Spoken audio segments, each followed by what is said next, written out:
tell me you did? Okay. Okay. Oh yeah. Okay, there it is. All right. Sorry. I was confused.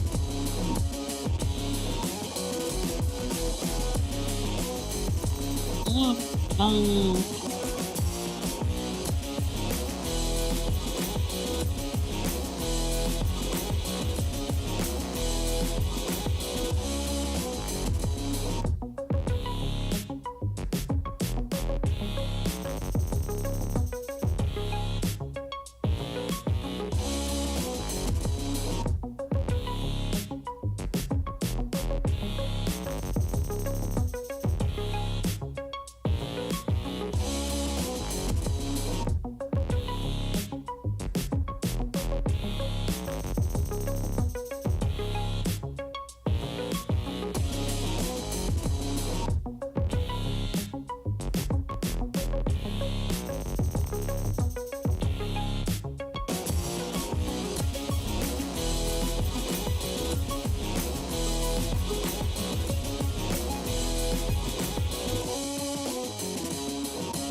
Seven, 6, 5, 4, 3, 2, 1. You'll never have the sacred stone.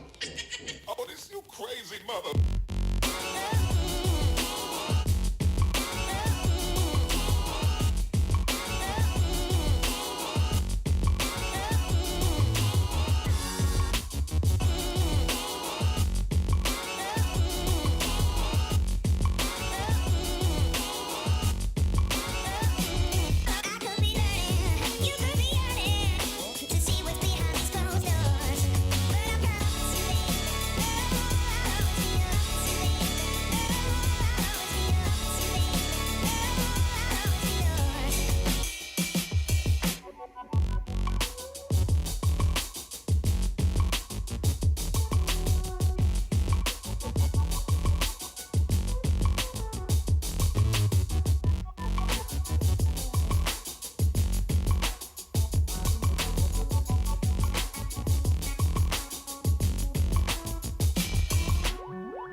What we do here is go back.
everyone, Stephen Jensen here, and Jessi Davin's here too via audio. So you're gonna see a picture of Jessi over to. I'm so bad about pointing on this thing because it's backwards. Right. Right. But Jessi's here, everybody. Welcome back, Jessi. Yay! I need to get back, discuss some things. Yes. An intervention to talk about. Yes. So I hope everyone can hear Jessi okay. Let me know if the audio is good, the video for me is good, all that stuff. Let us know in the chat.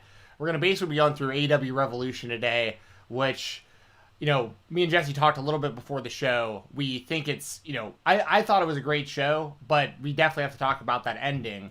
And before we get started, Corey Hummel with the super chat. Thank you so much, as always, Corey. Sorry. Yes, always supporting. Says lots of love, prayers, and positive vibes your way, Jessi and Stephen, for you both and your families. Can't wait to chat later on OnlyFans Jessi. Wow, what a revolution.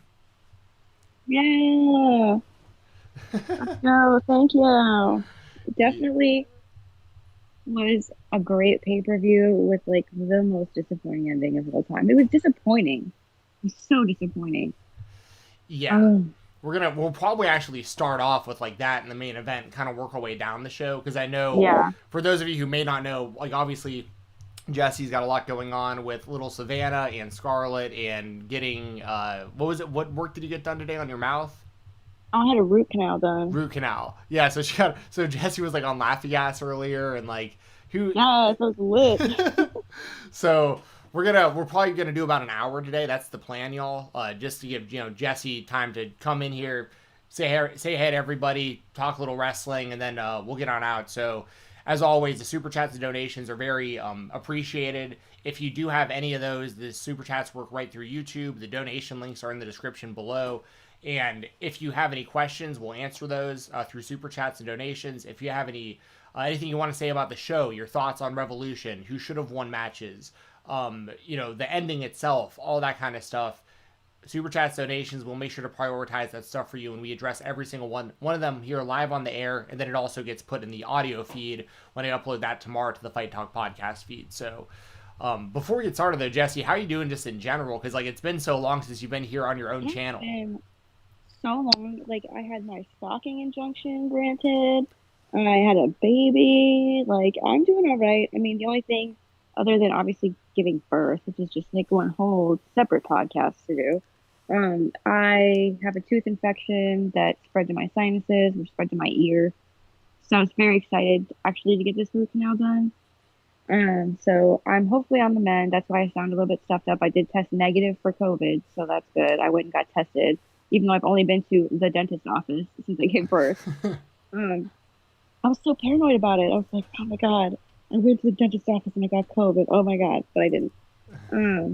But other than that, things have been going good. I'm not sleeping, but that's okay. Just being a mom, doing my mom thing, not sleeping, watching lots of wrestling.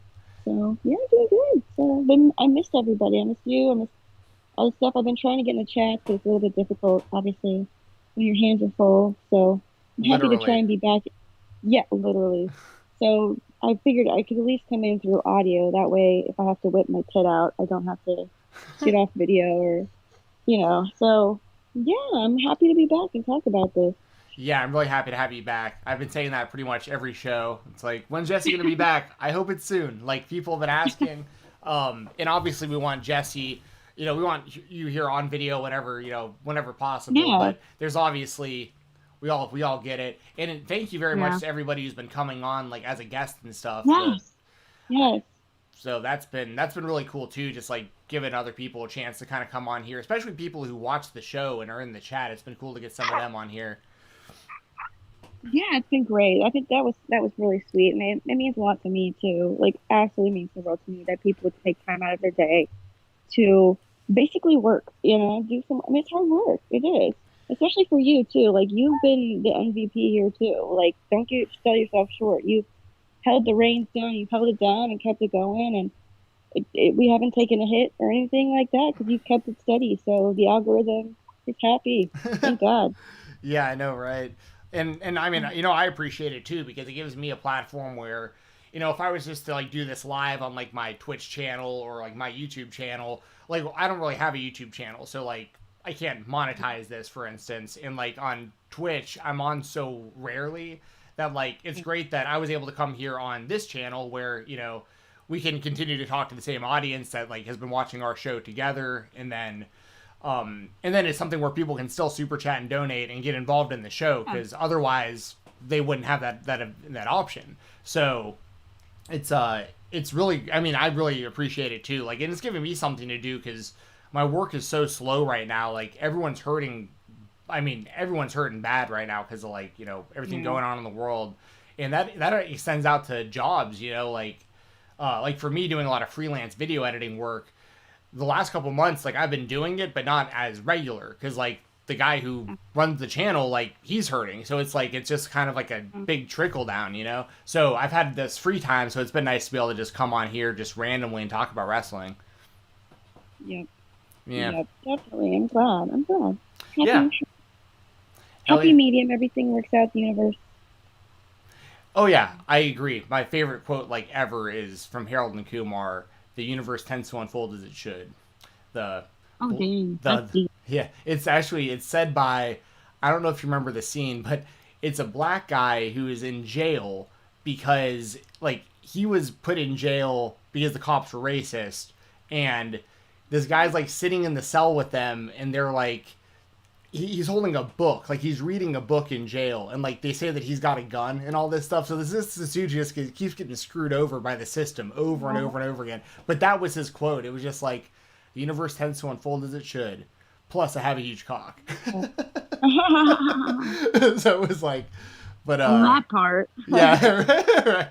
But it's but that was his quote. That was like the whole quote from that. But anyway, I think that movie's hilarious. I love that quote. But yeah, I'm really, really excited to talk to you about Revolution because, oh man, we're gonna start at the beginning, or at the top, not the top, we're gonna start at the main event basically, and we might as well just get it out of the way right now because this is what I really want to talk to you about the most. We're gonna talk about these matches because I thought the show was awesome, but the explosion, like what were your thoughts when like this show ends, this match like totally lives up to the hype, this countdown starts, Kingston runs out and covers Mox, and then poof. It was so, and it was so disappointing. I was just, I was not like mad. I wasn't frustrated. It was funny, yes, but in the moment, I was so disappointed because they had me like almost crying when Eddie Kingston comes out after this amazing match, by the way.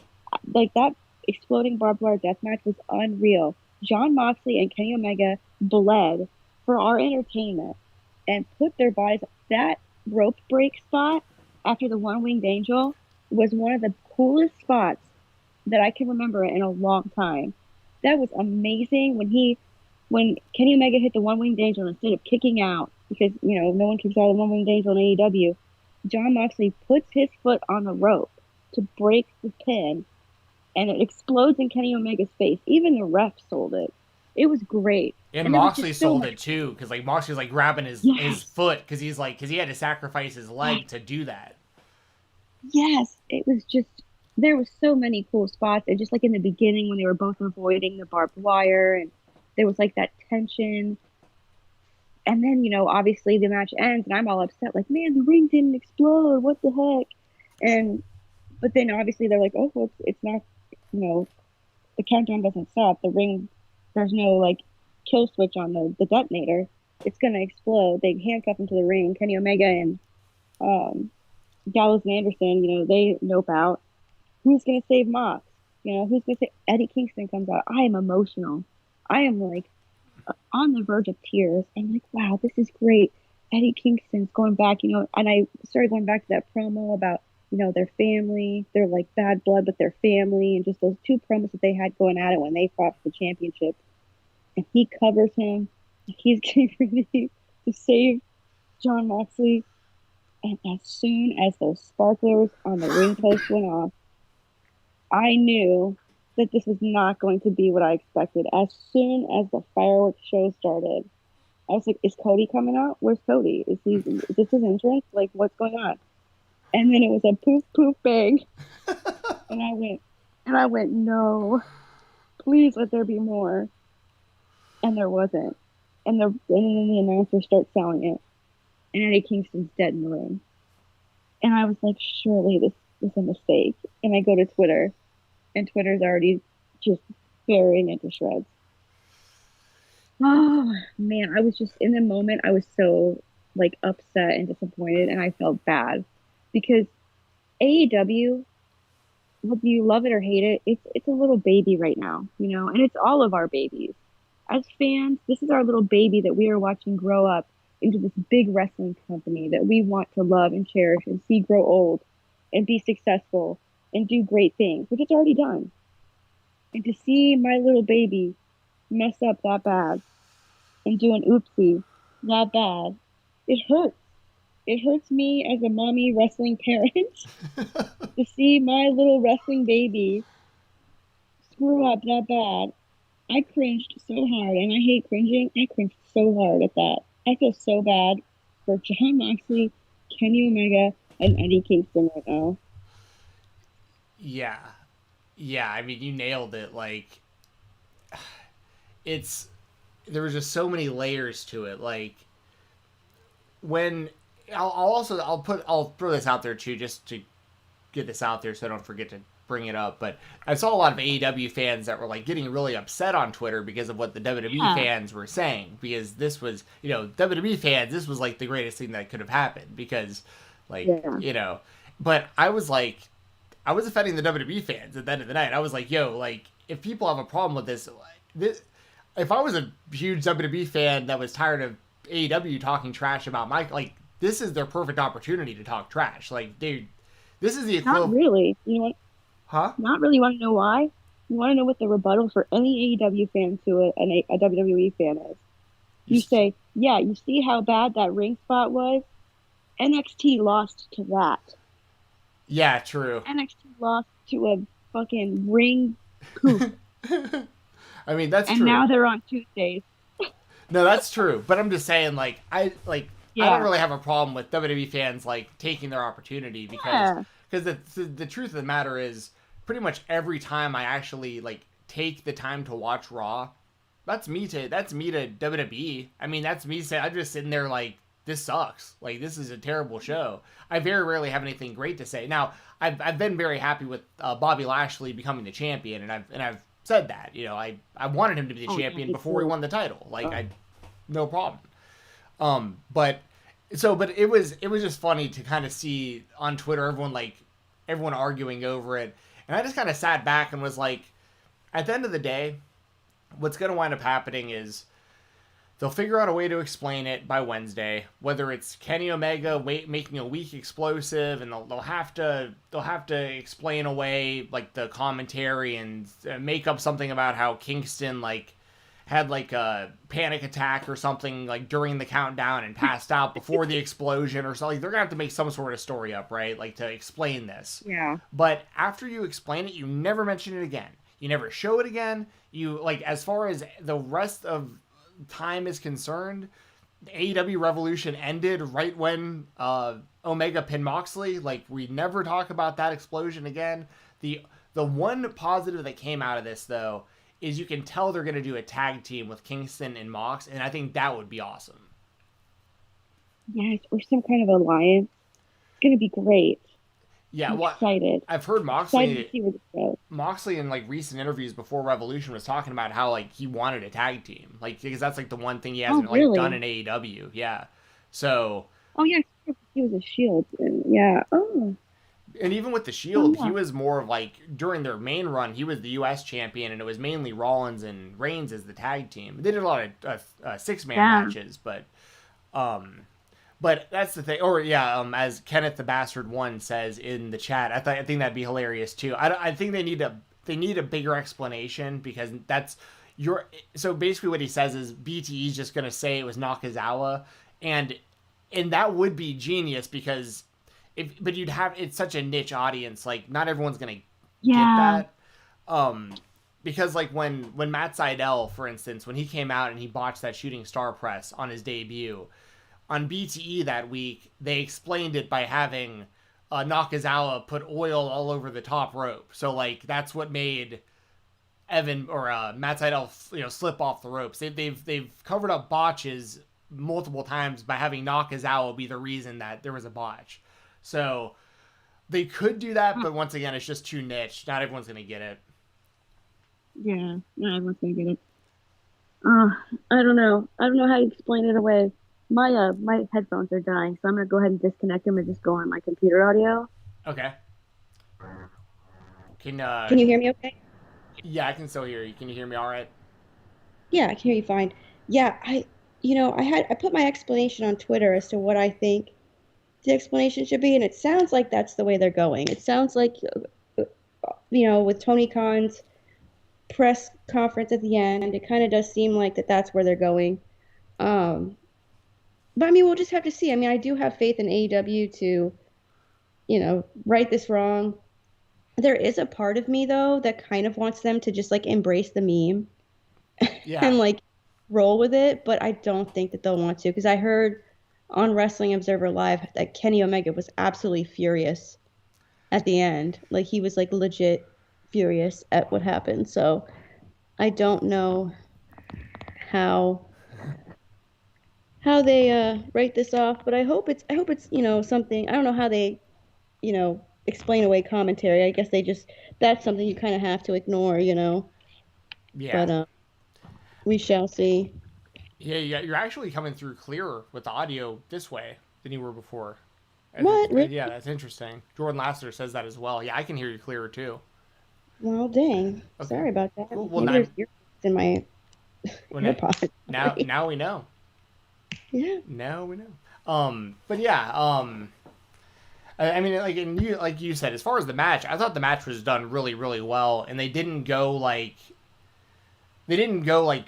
too past the line to where, like I watch a lot of indie wrestling. Obviously, use code Fight Talk iwtv.live, independentwrestling.tv. If you want to watch, they got a lot of deathmatch wrestling on there, and I'm not huge into deathmatch wrestling, but like at this point there's enough shows that I watch that like there's at least one or two matches that has some sort of deathmatch element that I've gotten pretty used to, like stuff that I don't even really want to talk about, I guess, because like it would really make some people probably kind of like sick if they even heard what some of this stuff was. There's some really messed up stuff that goes on. Yeah. But so like when I see like this barbed wire match on AEW, for instance, like for me, I'm so numb to the barbed wire at this point that like it was a lot of fun for me to watch, but I could understand if somebody that's not as used to it would see that and like not be able to like watch it, So you're kind of playing with like this fine line being AEW, because you can't go out there and keep doing like when Joey Janela wrestled Moxley. I think that was the match where he took thumbtacks to his bare feet. Yes, and the weird foot fetish cameraman had zoomed in on his feet. Yeah. Yeah, and it's like you can only do that one so many times before people are just gonna like turn the show off. I feel like that's like a little too far, Yeah, and it kind of goes back to when you were saying they didn't do too much. I feel like this was kind of writing. They learned from Kenny Omega and Jon Moxley learned from their first death match. Their unsanctioned death match. Was that Full Gear? Mm-hmm. Was that Full Gear? Or was that Revolution? I think it was Full. I can't remember now, to be honest. But I know what match you're talking about for sure. Yeah, I feel like that match went a little too long. They did a little too much. This match, they set it to one gimmick, which is barbed wire that explodes. I guess that's technically two. It wasn't like this big death match where there was like cheese or like the mouse traps on a board and stuff like that. Cheese. I was thinking cheese. I was like mice, cheese, but it wasn't. That would be cheese. funny as hell if that was a match stipulation. Like there's a block of cheese in the corner, and you have to go through all the mouse traps. You got to wrestle through the mouse traps to get to the cheese. You gotta wear That's something WWE would do. Or we can play Mousetrap. Remember that game? Oh, that game was great. Hell yeah. Wasn't that a movie too? It was a great movie. Ooh, I never saw the movie, but the board game was great, and the commercial was great too. I watched it during dinner, and I lost my appetite. Just the beginning, I puked. Gross. But anyways, they learned from that, and they said, well, let's simplify the gimmick, let's simplify the death match, let's do just this. And so I felt like they improved upon that, and I thought it was a great match. The one thing that kind of made me sad was Was it a suplex onto the barbed wire um tape, like the barbed wire floor explosive Oh, one? it was the Death Rider. Moxley hit him. Yeah, Yeah. that the Death Rider onto the barbed wire. That alone spot should get a huge pop, but because only a little bit of explosives went off, people were incredibly disappointed, which sucks. True. So, like, I would have been, if I was Moxley and Kenny, I would have been really mad. Like, dude, I just took this onto barbed wire, and you're gonna be like sad because only a little bit of poof went off. Um, but you live and you learn, and I feel like this was a big lesson for AEW.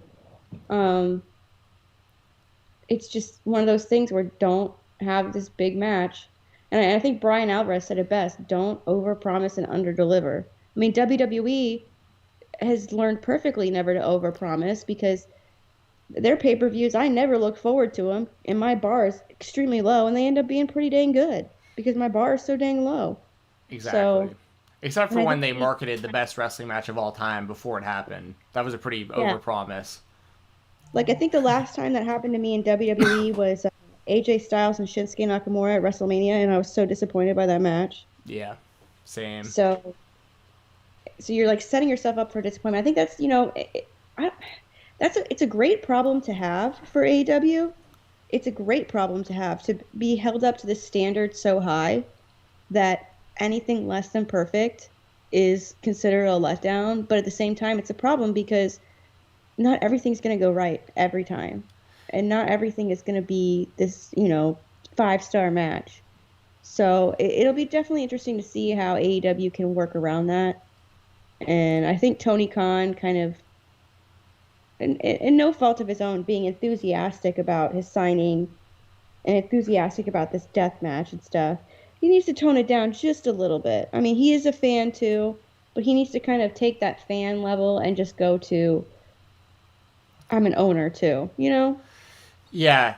Yeah, it's interesting because like so with Tony Khan, that is a big reason why I like him so much is because he is such a giant wrestling fan, like lifelong. Could tell you statistics for matches that happened in like the 80s, like just like off the top Yeah. of his head, just he's a giant wrestling nerd. He's essentially, I've talked about this in other podcasts, but he's essentially um in the wrestling action figure world, they call it a fig fed, which is like when you have your own like little organization where you play with your toys basically and have like your champion, you do your storylines and everything with action figures basically. And Cool. well, and as like a little kid, a lot of people do that, but like now as like adults, there are like adult collectors that will like put stuff on YouTube. Anyway, the whole Like, my, well, sorry, what's that? like Grimm. Yeah, yeah, right. So basically, Tony Khan, his fig fed is AEW. Like he has a real life fig fed. Like it's his favorite wrestlers or like the best wrestlers he can get and all that stuff. And you can tell he's just such a mega fan. And I love what he does on Impact Wrestling with those promos he does. I mean, like I really like all that. But what people are getting kind of worried about with him, and my buddy Doug was talking to me about this. He was like, but also you have to keep in mind, like, kind of like what you're saying, Jesse, where, for me, for instance, if I had a federation, and and and like I was Tony Khan, there would be some questionable choices because like people that I liked as a kid, not everybody's gonna think were like great, So Yeah. like, so there is that line too of like, his example was, what if he's like, man, I'm real big on Doink the Clown, like, you know what I mean? Like I loved Doink the Clown when I was a kid, but like nobody else is like wanting to see Doink the Clown, but like because he Yeah. was a big fan of Doink the Clown, there's like a Doink the Clown character, you know what I mean? So, Yeah. but that all being said, I think the way that you were talking about people's expectations, that's spot on. There was people that were like, I saw some people talking. One of my buddies who comes over for AEW, he thought the Shaq match like he was like let down by it, and I'm like, what did you expect? How could that have gone any better for Shaq? Dude, Shaq went through a table. How could you be sad? Yeah, and he looked good. And this guy, like Shaq has been wanting to wrestle for like 3 decades now. I remember back in WCW, him and Hulk Hogan doing like WCW promos and stuff. And even back then, Shaq wanted to be involved. They had Shaq and the Big Show squaring off multiple times in WWE where like it was like clear that they should have had a match, and it never happened. And Shaq's even dabbled throughout the years of wanting to fight in the UFC because he's really into jiu-jitsu and trains, and so he's like, he wants to be involved. And AEW finally gave him a chance, and I think he knocked it out of the park. I think you did too. I think you did great. I think you did fantastic. He took that bump like a champ, man. Hell yeah, he did. And he was laying out people on the outside. Yeah, it was awesome. I thought he looked great. And there's people in the chat talking about death matches in CZW and stuff. I'm totally W chant in the middle of the paper. There was a CZW chant. I didn't even catch that. I swear to God, I thought my hearing is very muffled, but I swear to God, I heard a CZW chant. I believe it. I mean, that's it's funny because people were mentioning like the mouse traps and piranhas and stuff. Really? Like Corey's talking. Yeah, they've had piranhas like outside. They did that in Wrestling Society X also. That MTV show that got canceled. I want to see that immediately. Yeah, there's some pretty wild stuff. If you want to see some like current stuff, you might want to like earmuffs yourself before I say this if like you get squeamish. But like the stuff that people are doing now involves like, I think I've talked about it on here, the wooden meat skewers and the gosset. I don't know what you call them. They're like the things you use to like repair bridges that have like really sharp. They're like very sharp on the inside, and people will like pop them into people's foreheads and arms and stuff. I mean, they're like these big square metal blocks that are like. Oh my God! Yeah. Imagine getting paid like in hot dogs to put a scissor board through your neck. You know, you'd be surprised at how many of these guys and girls who do this stuff are doing it completely voluntarily. Like they're you know what I mean? Like they want to do that. So on one end, it's like their art and that's what they do. And like, so I don't ever knock it. It's just one of those things. It's just like, I know for a fact, there's a guy, I won't name him because I was basically sworn not to, but there's a guy out on the indies right now, young guy, super bright future, really, really, really talented, starting to really make a name for himself on the indies. And I know for a fact that the WWE has already approached him about coming to the PC. And he turned it down because he doesn't want to stop having death matches right now. That's amazing. I know, like that's the thing is like. What a badass. Yeah, and this guy's really good. Like you'll see him on.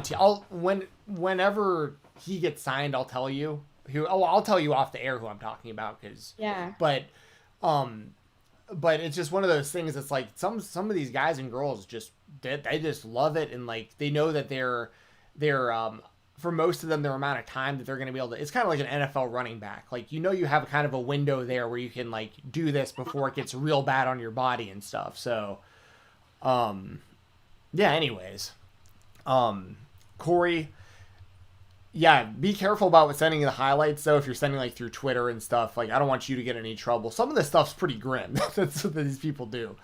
Dylan, welcome back to the chat. Welcome back everybody. Is there anything else you want to talk about from this pay-per-view too? Yeah. Let's move on. I definitely want to talk about the Sting, Darby Allin, and Team Taz cinematic match. Yes. So, yeah, what were your thoughts on this? Because I thought that this was awesome, and like I marked out big time for the face paint and stuff. Okay, so you know me, and my stance on Sting wrestling was the complete opposite of yours. Oh, right, yeah. Yeah, like I was like, no, please God, this man's neck is held together with like paper clips and rubber bands. Please God, don't let this man wrestle. He's old as heck. You know, and I was just worried. This was the perfect way to have him wrestle. And the whole cinematic aspect was cinematic. Like emphasize on every single syllable. This was unreal. This looked like a movie. It looked like a movie. This didn't look like a wrestling match that's trying to be a movie. This straight up looked like the final boss fight scene in like a gritty, I don't know, Batman movie, like a Christopher Nolan type movie, not the Snyder movies. No, we won't talk about that. But like this was nitty gritty, hardcore, super freaking amazing. The only thing I would have had different was I didn't appreciate Sting getting the pin. I think Darby Allin should have, but I get it. This is like Sting's comeback, so whatever. Um, I quite enjoyed this. I give all my props to the AEW like production team because they made this match look like $1 million. Like this was great. Yeah, I mean, I know I'm biased towards AEW. I'm not shy about that, but this was my favorite cinematic match I've ever seen, for sure. Yeah, this was better than the Boneyard match. Sorry. Yeah, I agree. I mean, and the thing about this match too is like, who knows how much they. I mean, obviously it was heavily edited, obviously, but like with the we have seen Sting already on AEW on Dynamite. Like he's gone out there and hit clotheslines and done Yeah. the Stinger Splash and the Scorpion Death Drop. That's really all he needs to do. I have no reservations about him having just a regular match bell to bell at this point, especially if they're tag team matches, because that's all he really has to do in the ring. Like he can still hit all of his stuff, and he went out there and got powerbombed by Brian Cage and was fine. Like there's, you know what I mean? Yeah, I mean, it was. Ooh, man, it scared me, but at the same time, I knew like hopefully there was like extra padding under the ring. I don't know he could go though. I mean, he convinced me. He proved me wrong. You know, I was scared. I was like, he's gonna be stiff. He's gonna look old. He did not look old at all. Yeah, and then Team Taz looked great also. Oh So yeah, yeah, it was interesting to see how like I expected more of like Darby and Starks to be wrestling and Sting and Cage, but it was flipped to where most of it was actually Sting and Starks and Cage and Darby, and it turned out really good. Like, and I think part of that's probably to protect Brian Cage to some degree because Sting pinning Starks, that's not as big I guess as like Brian Cage getting pinned because they've done a pretty good job of protecting him for the most part. yeah, So I thought it was all really, really well done. And uh, I mean, I think Will Hobbs and Hook they looked good when they ran in, and I mean yeah. it was yeah I was legitimately entertained by it, and yeah who do you think they do next? Because it's gonna be Darby Allin versus the winner of the ladder match, which was Scorpio Sky. So they Yeah. got Darby and Scorpio on Wednesday. What do you think they do? Like, who do you think wins that? And then also, what do you think they do with Sting going forward? Oh, that's a good question. I'm not quite sure. I mean, I feel like well, one thing I will say about the cinematic match, I really hope they post it to YouTube without the commentary. As much as I like the commentary, it did kind of take away a little bit from the cinematic aspect. And I think showing that you don't really need the commentary over that match to know what's going on. Like it would be really cool to see it without it because there's music. I mean, there's a score. It was very cinematic, so I would like to see that. Um, Other than that, where do they go from here? I'd like to see Scorpio Sky win, honestly. I really would. But then what does that do with, Darby Allin and Sting? Does someone interfere and cost him the match? Does Team Taz continue? Do they continue this feud? I don't know. It'll be interesting. I'm not really sure where they go from here. What do you think? Yeah, I'm not sure like immediately what they'll do next because like Kenny says in the chat, they're setting up Sting and Darby, but like obviously, but I don't think that's going to be like next. I think we're gonna have Sting around for a minute.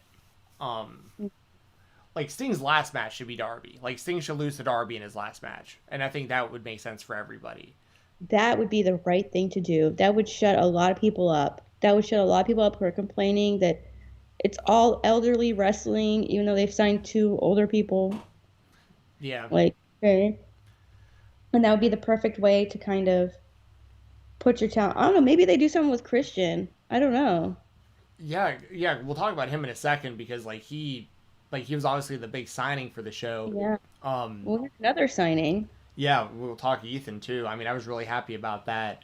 I'll say that with Sting, my guess is this. I think Darby is going to start defending the title on a regular basis. I think he beats Scorpio, but like I wouldn't be surprised to see Scorpio win. But I think Darby retains there in like Okay. in like kind of not necessarily like an open challenge every week, but like and maybe that is what he does. But I think he'll like regularly defend for a minute, and then what I would do, I do Sting versus Cody at like the next big show. Spicy.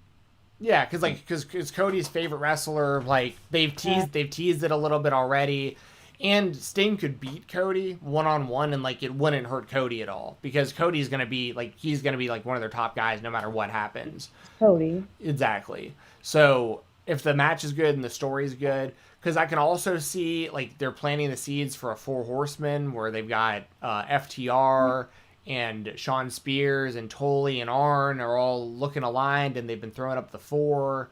And I could see them, like, I could see Cody joining them and, like, feuding against Sting. Like, kind of like how Sting versus the Four Horsemen and joined the Four Horsemen, like, back in the day and all this stuff. So there's a lot of really good possibilities.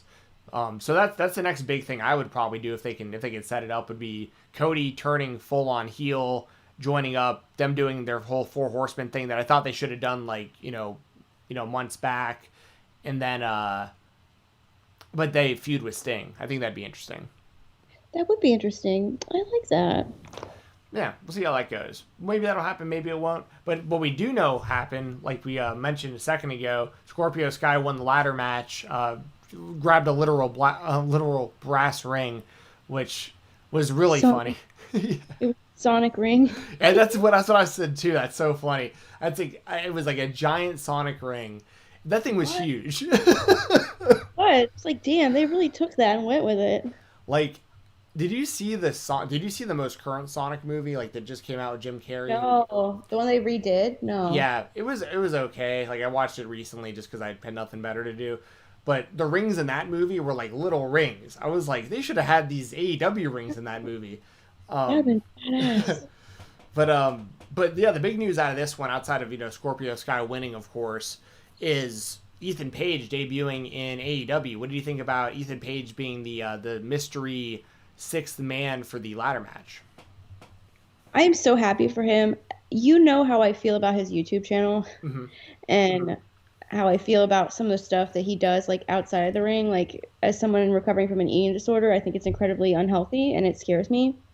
So for me to see him like debut in AEW and look so happy and look healthy made me so happy. Like I feel like this is so good for him, and I feel like this is something that a lot of people wanted. They're so happy for him. He's going to be in such a great place. The sky is the limit with him. He's so talented. I am so excited to see him in AEW. I think it's a perfect fit, especially with what happened with like the Karate Man stuff and how he didn't want that, and just that horrible falling out there. For him to come into AEW, which it seems like it was a long time, like they've known for a while. It's been in the making for a while, I should say. I'm really excited. I think he's a great addition to this roster, especially that whole TNT kind of mid-card picture. I think he could be a main eventer, obviously. I mean, it sucks for the North, but I mean, it's great for Ethan Page, so I'm really excited. I think he's going to be a great addition to the AEW roster. Yeah, I totally agree. I was really happy to see him show up because he's a guy that I think would have been successful in the WWE. Because I think he's the kind of guy that WWE would want. He's very charismatic. He wrestles the kind of style that he doesn't do anything that's like overly dangerous or anything like that. Like he's a very safe wrestler. And he took some risks, but yeah, for sure.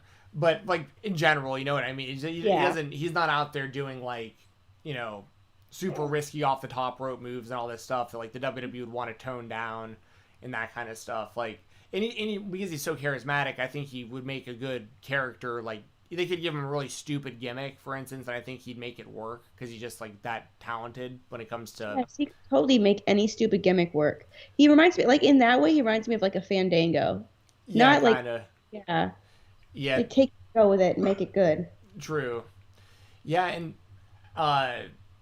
but like, so that's another reason why I was really happy to see him in AEW because I was like kind of worried he would wind up in WWE, and so yeah, I was really happy to see him show up, and I mean he's got a lot of friends in AEW. He's not going to get screwed over there, and he's like a legitimate signing. They made the graphic for the All Elite graphic for him and everything, so like he's in 100%. So all in, all ego. We got about 15 minutes, so we'll just kind of like kind of brush through most of the rest of this here. Hangman Okay. and Matt Hardy. Any thoughts on this one? I thought the ending was great with the Dark Order like crowd surfing Hangman back Oh up to the yeah, ring apron for the buckshot lariat. that was great. No, this was fun. It was a match. It was good. I enjoyed Rebby Hardy selling it on Twitter and Instagram as well. That was funny. Um, I did enjoy the Dark Order. That's great. That was so funny. I love that he's an associate of the Dark Order and not actually a member. I think that's really cool. It's such a good dynamic. Hangman Page and the Dark Order is good. Matt Hardy's Matt Hardy. He'll get through this. He'll survive. It'll be interesting to see like what kind of promos he cuts now because he's broke. I wonder if he goes from broken to broke. Right. It'll be interesting. I mean, it was fun. I enjoyed it. It wasn't bad. Yeah, I thought it was a pretty decent match, and like I said, I thought the ending was really good. I like seeing Hangman win because, they just need to continue to like make him kind of a focal point of the show, even though he's not in the title mix at the moment. Like he needs to be doing important stuff.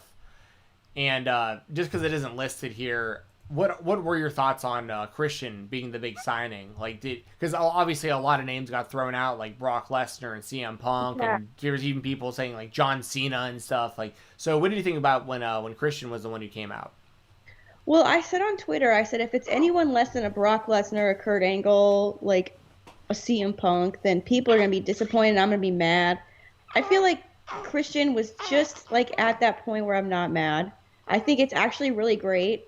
Um, it's definitely not like I wanted Brock Lesnar to have been really cool, but honestly, him in AEW seems like counterproductive because people always think he's a part timer. It's very WWE. It would have been so cool though.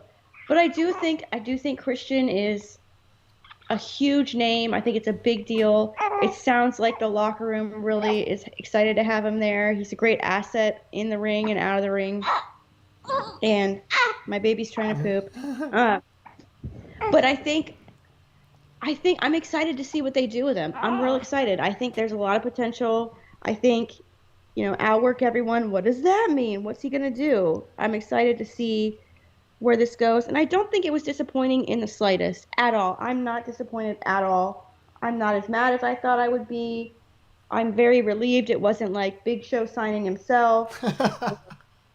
Like it wasn't like, and no disrespect to RVD, but RVD is RVD. He's not that big of a deal. Um, I mean, he's a big deal. It's like in some ways, but not as big of a deal as like they were, selling this to be. I'm totally fine with Christian, especially after he was just in the freaking Royal Rumble. Yeah, I think that's pretty incredible. Like he made his big return, and then they obviously didn't have him under contract. So yeah, like I mean, Yeah, and like that was. and like the thing with like Rob Van Dam is like he's a big name and a big like he's a very recognizable guy in wrestling, but like his most recent Impact Wrestling run like wasn't great. And at this point, I think when you sign Rob Van Dam, you also have to sign Katie Ford. I think is Yeah. they're kind of like a package at this point. Or at least that's how it's been lately. Like everywhere Rob Van Dam shows up, she is too. And like I'm sorry, like she's an awful wrestler. Like she's terrible at wrestling.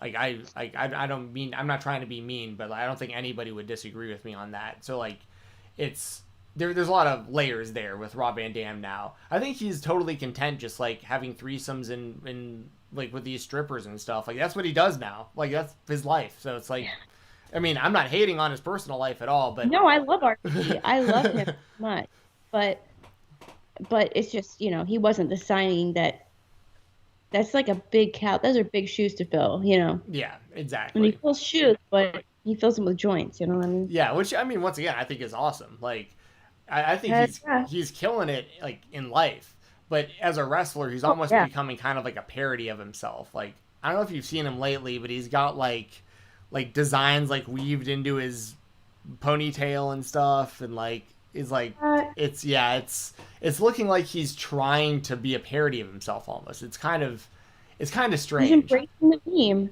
And that's honestly there's something to be respected there, to be honest. Oh yeah. So It takes a real man or a real woman. It takes a stand-up person to embrace the meme. exactly.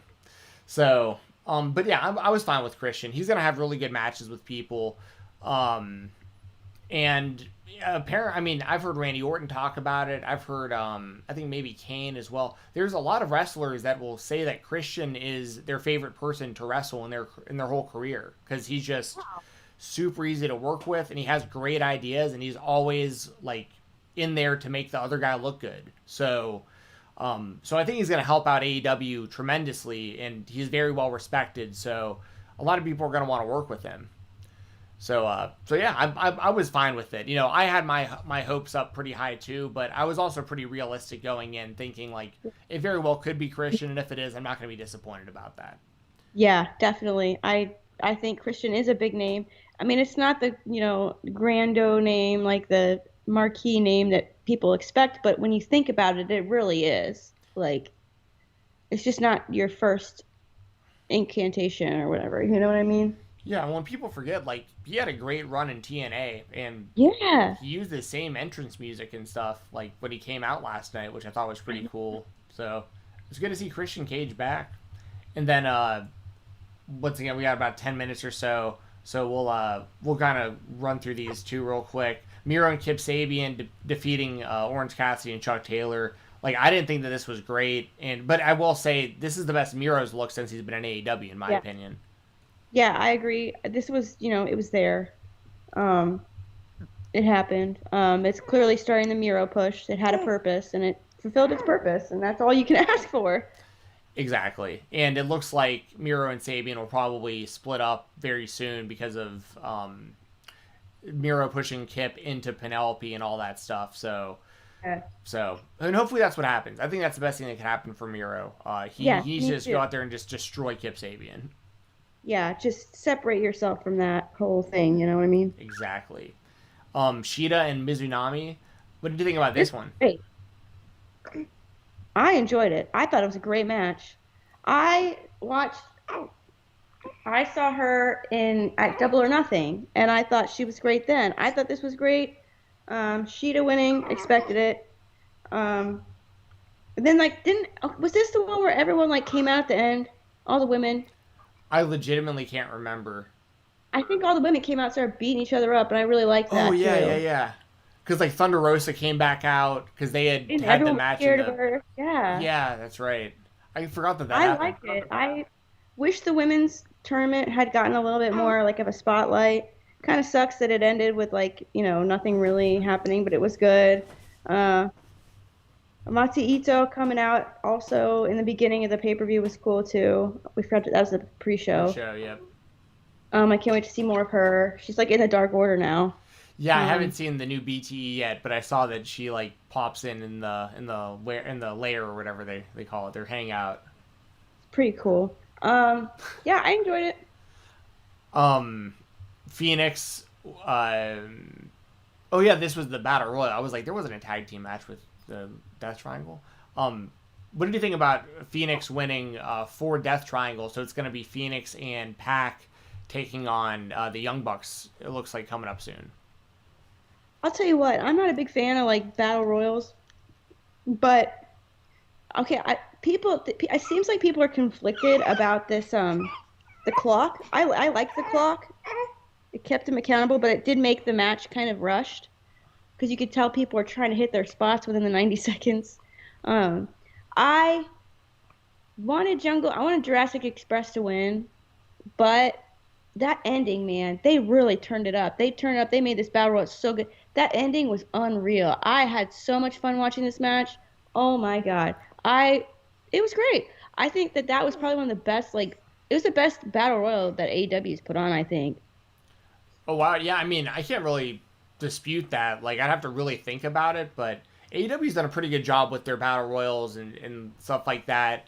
I agree. I thought the end of this match was great. I have no problem with Phoenix and Pac winning.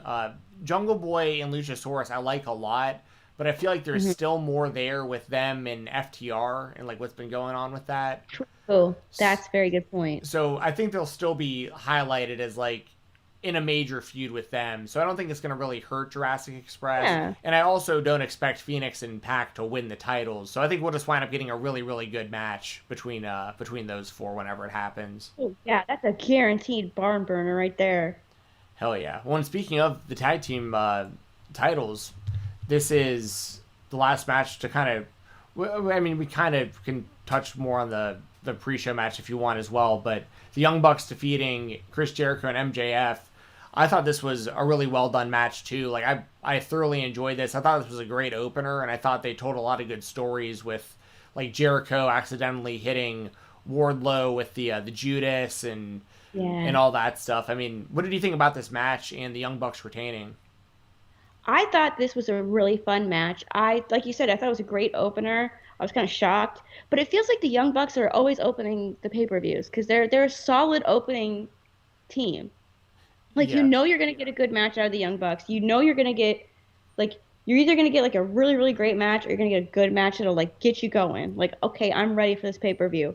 Like so, I think I didn't want to say it on Twitter because I didn't want people to get mad. And this is like not a bad thing at all. But this match with the near falls reminded me of NXT.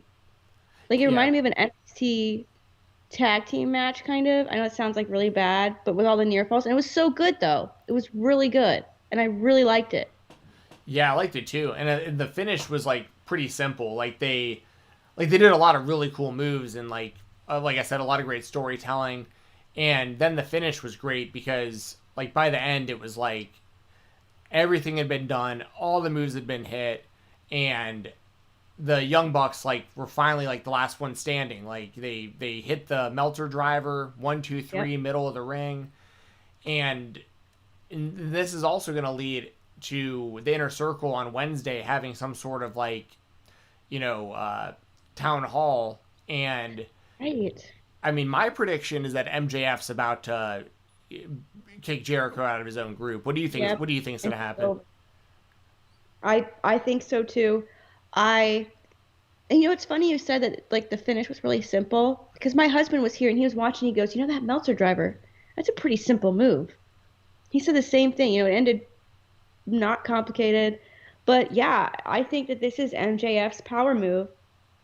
This is his. He started that whole political MJF 2020 kind of thing. I think this is his like big political pawn move. Like I think this is his like swamp like clearing. I guess Jericho's the swamp. And he clean the swamp or whatever that saying was. Uh, I think it's the right thing to do. I think Jericho does not need the Inner Circle. I don't think the Inner Circle needs Jericho. I think it's a better story with MJF in it. I think MJF is a fantastic character. I think he's a great leader. And I'm ready. I'm ready for the next chapter of the Inner Circle. We'll see what happens. Yeah, I think they're getting to a point right now with Jericho where I know people differ with his political views. I understand I know he's lost a lot of fans in recent months. I get that, but I just wanted to preface that by also saying I think that what they're doing right now is now that it looks like there's going to be fans back soon and that kind of stuff. I think they want Jericho's babyface turn to start now because they want people singing Judas when there's like packed houses again. And it also will allow them a story where you have Chris Jericho as a babyface who's been kicked out of his own group, but the guy who's going to help him fight that group is going to be Sammy Guevara, I think. I think we'll still have Sammy and Jericho together. I think they have a reconciliation, and I think that leads to them kind of doing something. It'll be fun. It'll be fun. I'm really excited. Like, you cannot go wrong with Chris Jericho, and you cannot go wrong with MJF. I think they're both incredibly highly dynamic people. So this will be great. Yeah, I totally agree. And last thing before we get out of here, we hit like right at 1 hour, so that was perfect timing. You touched on Maki Itoh a little bit a minute ago. Was there anything else you wanted to mention about this opener? We had Britt Baker and Maki Itoh, who was the replacement for Rebel. Like she was pulled the day of the show, and Maki Itoh was the surprise, defeating Riho and Thunder Rosa. One thing I'll say here is, this is four of the the best women that AEW has, and I thought it was a solid match. What did you think? I did too. I think you can clearly tell well, I mean, it's kind of tough because with the women's tournament with Britt Baker losing so early. But now you can kind of tell, like with this match, they want to protect Thunder Rosa and Britt Baker. Like, so to have them kind of lose, to have Thunder Rosa lose in a tag team kind of protects her, but it does also put over Britt Baker. So it serves two purposes, really. Three purposes if you want Maki Ito to be back. You know, that was kind of amazing. And that was unexpected, so that was really cool. Um, I thought it was fine. I mean, it was a good buy-in match. Enjoyed it. Loved it. I like Maki Ito and Britt Baker together. I thought that was fun. I thought they worked well together. Yeah, they did. And I was also really surprised with the Britt Baker thing, like her losing in the first round to Nyla Yeah. Rose. And I get that ultimately it was all done to make Mizunami, jeez, Mizunami, that's always a tongue twister for me. It was done to make her look really good in the finals because, like, Nyla had to beat, I think she beat, what, Britt and Riho, I think, in that tournament to get to the Yeah. finals. So, anyways, I think, but my point kind of is, I thought that Britt Baker was going to win that whole thing, and I thought that she was going to beat Sheeta for the title, and like I really thought it was going to all Britt Baker coming up soon, Me too. but at least she won here, so that's a good sign. So Yes, for sure. awesome. Well, we shot to do an hour today. We pretty much nailed it right on the head. So I Heck am yeah. yeah, I'm happy about that. Perfect. Is there anything else in the chat that y'all have as far as super chat donations? Now's the time before we get out of here. Is there anything that you want to go ahead and plug and talk about before we get on out of here, Jesse? Um, sure. I mean, subscribe to the YouTube channel. Hopefully, we'll be back on more. Hopefully, I can get back on video soon. But if not, audio is definitely going to be the way forward for now until I can figure out how to breastfeed um, on video, which is weird. But anyways, yeah, subscribe to the YouTube channel. Give this video a thumbs up. Subscribe to my OnlyFans. Um, WrestleMania is coming up. I know that, and I know if you want to order pizza, you can with my Papa John's pizza code. It's JESSI25. Jesse 25% off your Papa John's pizza order online. It's good until the end of the year, so I hope they sponsor me again this year. That would be kind of cool. I hope so too, because I use that code whenever I eat Papa John's. Yeah. So. So that would be neat. So we'll see. I don't know. Maybe they'll start doing AEW now that Shaq's there. That'd be sweet. That would be sweet. But yeah, that's all I really have. And just thank you, Stephen, for taking over the channel while I was gone. And I missed everybody, and I'm glad to be back in some capacity. So yeah. Hell yeah. Well, I've almost got all the sponsored information pulled up here. Should have it up any second. Who am I missing? I'm missing Brian. Oh yeah, I should have said this at the top of the show. I'll start with Brian for this reason. Here we go. I guess I can do. This should work. So, happy birthday, Brian! My brother turned 30 today. Oh, happy birthday! I didn't know it was his birthday. Yeah, I forgot to mention it at the top of the show. We were hanging out last night, and he's gonna come over later tonight because I'll be doing the Fightful watch along for Impact. We're gonna hang out like late night. So yeah, happy birthday to my brother Brian Jensen. This is his Instagram account. If you want to give him a follow, it's Boxing ATL, BOXING ATL. He's a boxing trainer, owns Steel Boxing and Athletics, a gym out of Georgia here in Atlanta. Works with Parkinson's Foundations, does a whole bunch of different stuff. He can help you reach your goals. If you want to learn how to throw hands, get in better shape, lose weight, if you have any kind of neurological issue like Parkinson's, for instance, he's fully certified for all types of stuff. No matter what size you are, what skill level you are, or even where you live. If you're near Atlanta, he'll meet you in person. If you are anywhere else in the world, he'll help you out online. So shout out to Brian, and once again, happy birthday, bro. 30 years old. That is wild. Oh, that's great. Happy birthday! I just messaged him on Instagram. I told him happy birthday. Oh, nice. He'll appreciate that. Also, Music City Toys and Collectibles. So, I have an actual ad read here for them. Founded in 2002, formerly known as Heroes and Legends, Music City Toys and Collectibles is your southern fried source for vintage and modern toys, autographed memorabilia, and all things pop culture. Visit their brand new retail location opening May 1st at 101 West Main Street in Waterton, Tennessee. Keep up to date with all their special in-store signings, online sales, and convention appearances at MusicCityToys.biz and follow them on Facebook, Twitter, and Instagram at Music City Toys. And speaking of that, May the 1st, West Main Street in Watertown, Tennessee, date and location. I've talked about it a little bit before, but I will be there live in the house for the grand opening. I'll be there interviewing. Sorry, huh?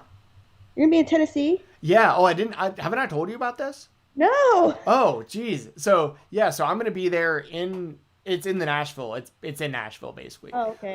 So I'm gonna be there on May 1st, and it's their grand opening. So they invited me out, and I'm gonna be interviewing UFC Hall of Famer and pro wrestling legend Dan Severn that day. So That's cool. yeah, I'm really looking forward to it. And he has UFC and WWE action figures, so I'm gonna get him to sign some figs for me. So I'm yeah, really, really happy about that. So support Music City Toys and Collectibles. I misread their message to me, by the way, Jesse. They're going to be sending the stuff out soon. I thought it was going to be like a couple weeks ago, That's fine. but what we're going to be doing, y'all, is they're going to be sending us some mystery boxes, and we're going to open them live on the stream so y'all can see what their I Love the 80s and I Love the 90s mystery boxes were. So get involved. Check them out. Music City Toys and Collectibles. We'll do Wrestle Rumble next. More insane giveaways, y'all. WrestleRumble.com. Haven't even seen this one yet. So this is the Stone Cold giveaway. It says it's the limited edition Stone Cold Steve Austin title belt that WWE just put out. That's awesome. $1. What's it? Spend $1, you might win this Stone Cold limited edition replica title belt. That thing is sick. And then also for $1, they're doing the this is for Fastlane. They're doing a $1 raffle, and they're going to be giving away to 5 winners. They got a WWE spinner belt. They have a NXT UK belt. They have the Daniel Bryan Eco-Friendly belt. They have a bunch of mini replica titles. They're really great for displaying. And then there's someone else going to win 2 mystery title belts. So once again, hypothetically speaking, you could spend $5 on this contest and win all 5 of those prizes. Completely insane. WrestleRumble.com, they're the best. Jump on there. Literally throw $1, $2 total. You might get some really, really crazy, awesome prizes. And follow them on Twitter at WrestleRumble to stay up to date with all their contests and raffles. And then lastly, we got IndependentWrestling.tv. Make sure to use code FIGHTTALK, FIGHTTALK, all one word, no spaces, and you can watch for 5 days for free. Anything you want. They have literally thousands of shows you can watch. They have live shows most weekends, totally free, and it helps support the show a lot. So once again, that's code FIGHTTALK, FIGHTTALK, and watch IndependentWrestling.tv completely for free for 5 days. Yeah. Good stuff. My Twitter's FightTalk_. I'll keep that updated, y'all. And tonight, if you want to watch Impact Wrestling, twitch.tv/FightfulGaming. I'll be there live with Joel Pearl. And I don't know if we'll have a third or not this week, but we'll be there live watching Impact and talking to the chat and having a good time. So we do that for about 2 to 2.5 hours every Tuesday, and I hope to see y'all there tonight. Anything else from you, Jesse, before we get out of here? No, my kid spit up on me and I didn't even realize it. Well, we'll let you get to that. I'm going to go ahead and sign off for us today. Thank you very much for joining us. Thank you to Jessie for returning. It's great to see. It would be nice to see her on camera, but it's great to hear her voice. And don't know when I'll be back on here next, but it'll probably be pretty soon. I'll keep it updated on my Twitter. But until then, make sure you're subscribed to the YouTube channel. Make sure you're giving thumbs up, good comments, all that good stuff. We appreciate it. And